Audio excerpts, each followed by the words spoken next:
दिया उसके लिए बहुत बहुत धन्यवाद। राजस्थान के लोकप्रिय मुख्यमंत्री जी ने जो एक 10 तारीख को शानदार बजट पेश किया, लगातार 5वां बजट, सभी बजट एक के बाद एक बहुत जन कल्याणकारी बजट साबित हुए। सबको मालूम है, प्रदेश की जनता को, कि जुमलों के साथ दूसरी बार देश में सरकार बनी। जिस सरकार ने जो बड़े बड़े वादे किए, बेरोजगारी मिटाने के वादा किया, महंगाई कम करने का वादा किया, वो उसमें खरे नहीं उतर पाए। जिसके अनुरूप हमारे लोकप्रिय मुख्यमंत्री जी ने, हमारी लोकप्रिय सरकार ने एक कुशल वित्तीय प्रबंधन, कोरोना होने के बावजूद भी शानदार तीसरा बजट, चौथा बजट और 5वां बजट एक के बाद एक कुशल वित्तीय प्रबंधन के साथ जिस ढंग से प्रदेश की जनता को राहत दी है, जिस ढंग से प्रदेश के बसने वाले गरीबों को राहत दी है, जिसके लिए और जो 10 तारीख को बजट आया है, माननीय सभापति महोदय, इस बजट की चाहे रेल में हो, बस में हो, थड़ियों पर हो और गांव ढाणी की चौपाल पर हो, इसकी भूरी भूरी प्रशंसा हो रही है। क्योंकि पिछले बजट की 80-85% क्रियान्वित हुई है। सब जगह बजट धरातल पर आया है, जगह जगह विकास के काम चल रहे हैं। सबको मालूम है, हमारे विपक्षी साथियों के अपने अपने क्षेत्र में काम हो रहे हैं, जिसके लिए महंगाई, कमर तोड़ महंगाई पूरे देश के अंदर ये लोग सत्ता में आए थे, 57 रुपये प्रति लीटर डीजल था, आज क्या स्थिति है, 93 रुपये है। सबको महंगाई को कंट्रोल करने का जो काम किया है वो राजस्थान की सरकार ने किया है। चाहे वो 1 करोड़ लोगों को निःशुल्क राशन देने की बात हो, और उसके साथ आज इस 5वें बजट में जो फूड पैकेट देने की बात करी है, उस महंगाई को, गरीब आदमी की महंगाई को मार से बचाने के लिए जो काम किया है। और इन लोगों ने मनरेगा में कटौती करने की बात की, हर साल कटौती की जा रही है। जो एक कानूनी योजना मनमोहन सिंह जी देश में लाए थे गरीबों को रोजगार देने के लिए, बेरोजगारों को रोजगार देने के लिए, उसमें इसकी बड़ी भारी दुश्मनी हो चुकी है। उस योजना में हर साल ये लोग कटौती कर रहे हैं। इस बार भी इसने 30% कटौती की है। मुख्यमंत्री जी ने 25 दिन और बढ़ाए, शहरी रोजगार योजना चालू की है। इसके साथ साथ ही 500 रुपये में गैस सिलेंडर देने की मुख्यमंत्री जी ने घोषणा की है, जिसके लिए हर परिवार को, हर मध्यम परिवार को, हर गरीब परिवार को राहत मिलेगी। और डीजल में वेट कम करने की बात करिए, युवाओं को जो जिस तरीके से छूट दिए, जो युवा भत्ता पहले दिया जा रहा था, अब निःशुल्क यात्रा की छूट दी गई है, कोचिंग के लिए छूट दी गई है। इसके साथ साथ ही भी किसानों को, जो बहुत बड़े किसान जो आंदोलन कर रहे थे, 4 महीने किसानों ने आंदोलन किए, बावजूद भी उनको निराश होकर के दिल्ली से वापस लौटना पड़ा। सैकड़ों किसान मारे गए, किसानों की नहीं सुनी गई। अशोक गहलोत जी ने 2000 यूनिट बिजली की माफ करके किसानों को जो ऐतिहासिक राहत दी है, इससे 11 लाख किसान लाभान्वित हो गए। इसलिए मैं मुख्यमंत्री जी का बहुत बहुत, क्योंकि मैं एक साधारण किसान परिवार से आता हूँ, एक खेतिहर परिवार से आता हूँ, जिससे इसकी कोई नहीं समझ सकता है। इस राहत को हम लोग समझ पाते हैं, क्योंकि तो बिल आ रहा है, आज हमारे मारवाड़ क्षेत्र में पानी गहरा है, और पूरी राजस्थान में तो समझ लो कि पूरा ये बिल माफ है, क्योंकि पानी ऊंचा है। इसलिए किसानों को ये राहत दी गई। माननीय मुख्यमंत्री जी को मैं धन्यवाद देना चाहूँगा, जिसका परिणाम पिछले दूसरे बजट, तीसरे बजट, चौथे बजट, जिसका परिणाम जमीन पर धरातल उतरा है। हम सभी एक को छोड़ के सभी उपचुनाव जीते हैं। इसलिए उपचुनाव जीते हैं क्योंकि हमारी सरकार ने ऐतिहासिक काम किया है, उसका प्रतिफल है। और आगे भी जिस तरीके से मुख्यमंत्री जी ने बात करी है, ये बजट 2028 का बजट है, 23 का तो बजट है ही है, 2028 का बजट है। 23 में सामने वाले साथी और कम होने जा रहे हैं इस बजट के हिसाब से। इसलिए महंगाई की मार को कम करने के लिए एक ऐतिहासिक बजट पेश किया है। मैं मुख्यमंत्री जी का बहुत बहुत धन्यवाद ज्ञापित करता हूं। और साथ ही साथ जो चिरंजीवी योजना है, आज ही माननीय सभापति महोदय, जिसके घर में बीमारी आती है उसको मालूम पड़ता है ये क्या योजना है।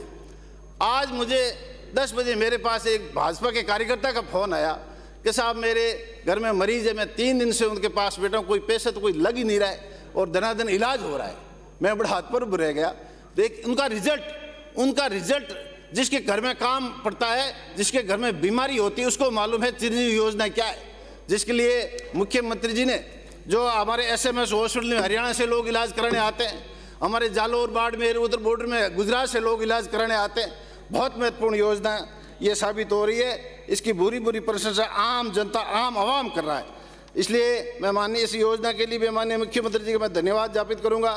पूरे प्रदेश में चाहे पूरे 33 जिलों में मेडिकल कॉलेज खोलने की बात हो, हमारे जोधपुर में मारवाड़ मेडिकल यूनिवर्सिटी की स्थापना करने की घोषणा माननीय मुख्यमंत्री जी ने करी, जिसके लिए मैं धन्यवाद देना चाहूँगा।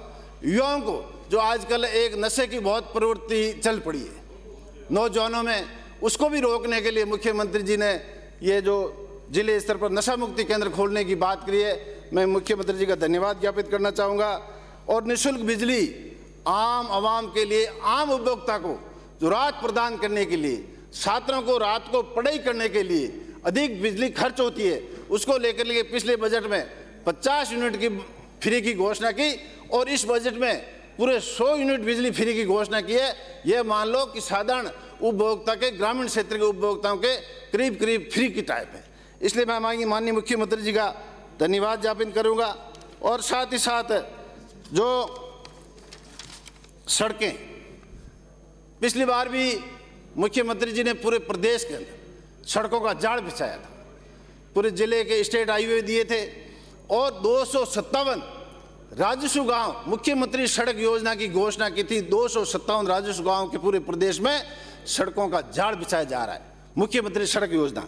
इस बार भी मुख्यमंत्री जी ने 10 तारीख के बजट में राजस्व गांव को 3.5 से ऊपर की आबादी के राजस्व गांव और हमारे विशेषकर मैं माननीय मुख्यमंत्री जी का धन्यवाद देना चाहूँगा कि मारवाड़ क्षेत्र में, मरुस्थल क्षेत्र में 250 तक की आबादी के लिए सड़क जोड़ने की घोषणा की है। इसलिए मैं माननीय मुख्यमंत्री जी का धन्यवाद ज्ञापित करना चाहूँगा, क्योंकि मारवाड़ में जिस हम लोग धौरा धरती से आते हैं, सितरई ढाणियों का इलाका है, गांव से दूर इलाका है, वहाँ भी लोगों को डामर सड़क की सुलभ होगी। इसलिए मैं मुख्यमंत्री जी का धन्यवाद ज्ञापित करूँगा। आम आवाम के लिए, एक मानव जीवन के लिए, जो इलाज के लिए ये पूरे देश के अंदर जो ये चिरंजीवी योजना चल रही है। दूसरी महामारी आई लंपी नामक, दुधारू गायें अधिक संख्या में लोगों के मारी गई, उसके लिए भी माननीय मुख्यमंत्री जी घोषणा की है, जिस भी किसान की, जिस भी पशुपालक की दुधारू गाय मर गई उसके 40,000 रुपये दिए जाएंगे। और उसके साथ साथ ही मुख्यमंत्री जी ने कामधेनु बीमा योजना भी शुरू किया, 40,000 रुपये का बीमा करने की घोषणा करी, उसके लिए भी मुख्यमंत्री जी का धन्यवाद ज्ञापित करेंगे। ये एक ऐतिहासिक पशुपालक के लिए, किसान के लिए सामाजिक सुरक्षा 500 रुपये से 1,000 रुपये जो पेंशन बढ़ी है, मनरेगा में 25 दिन रोजगार देने की बात, 2 मिनट में समाप्त करिए। इसीलिए मैं माने OPS की बात हो, मानदेय आंगनवाड़ी कार्यकर्ताओं के मानदेय बढ़ाने की बात हो, 8,000 आंगनवाड़ी केंद्र खोलने की बात हो, 1,000 और साथ ही साथ 2,000 अंग्रेजी, जो एक गरीब के बच्चे के अंग्रेजी पढ़ने का सपना होता है, वो सपना भी पूरा करने की मुख्यमंत्री जी ने लगातार घोषणा कर रहे हैं। और साथ ही साथ जिस तरीके से माननीय सभापति महोदय, मैं मारवाड़ क्षेत्र से, जोधपुर जिले से आता हूँ, हमारे फड़ौदी विधानसभा क्षेत्र जो फड़ौदी कस्बा है, उसको भी जिला बनाने के लिए लंबे समय से मांग की जा रही है, लंबे समय से मांग की जा रही है। मेरा विधानसभा क्षेत्र लोहावट, जो पहले फड़ौदी के साथ हुआ करता था, अब अलग विधानसभा क्षेत्र है। पहले लोहावट विधानसभा क्षेत्र के जनप्रतिनिधि ने उसको फड़ौदी जिला बनाने को किसी ने आज तक कोई सहमति नहीं दी। हमने इस बार मुख्यमंत्री जी से लिख करके भी दिया है कि फड़ौदी को जिला बनाया जाए। आज फड़ौदी क्षेत्र सोलर के क्षेत्र में विश्व के मानचित्र पर है, सोलर हब बना हुआ है। आज नमक क्षेत्र, हर जीव के स्वाद पर फड़ौदी का नमक है, इसलिए फड़ौदी को जिला बनाना भौगोलिक दृष्टि से बहुत ही बहुत जरूरी है। और इसके साथ साथ ही भी मैं मेरे क्षेत्र की जो विकास कार्य खूब सारे काम माननीय मुख्यमंत्री जी ने किए, साथ ही साथ कई काम को सूची में आपके आज्ञा से मैं टेबल करता हूं।